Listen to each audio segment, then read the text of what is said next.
गिभिना मगर आज सामाजिक सञ्जालमा लाखौं नेपालीले चिनेको एउटा चर्चित नाम हो।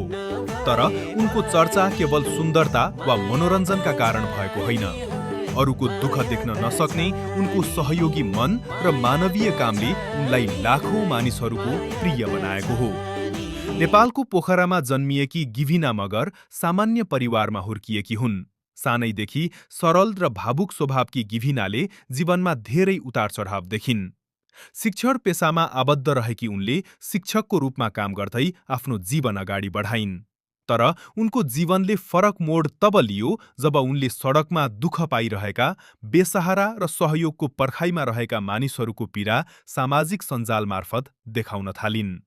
गिभिना मगरले कहिले सडकमा भेटिएका वृद्ध-वृद्धालाई खाना खुवाइन्, कहिले गरिब परिवारलाई आवश्यक सामान दिइन्, त कहिले उपचारका लागि आर्थिक सहयोग जुटाउन मद्दत गरिन्। उनले गरेका यिनै साना ठूला सहयोगका भिडियोहरू टिकटक र फेसबुकमा भाइरल हुन थाले।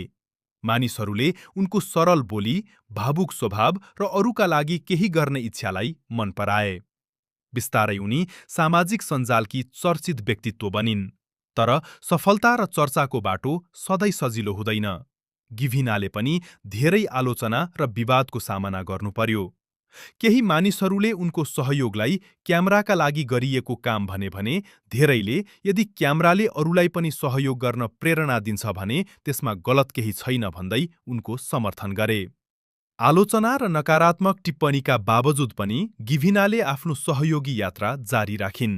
आज गिभिना मगर केवल टिकटक वा फेसबुककी चर्चित अनुहार मात्र होइनन्। उनी धेरै युवाहरूका लागि मानवता, दया र सहयोगको उदाहरण बनेकी छिन्। उनको यात्राले एउटा कुरा स्पष्ट देखाउँछ, कसैको जीवन बदल्न सधैँ ठूलो धन चाहिँदैन। कहिलेकाहीँ एउटा सानो सहयोग, केही मीठा शब्द र साँचो मन नै पर्याप्त हुन्छ। सायद यही कारण हो गिभिना मगरको नाम सामाजिक सञ्जालमा मात्र होइन, सहयोग पाएका धेरै मानिसहरूको मनमा पनि लेखिएको छ।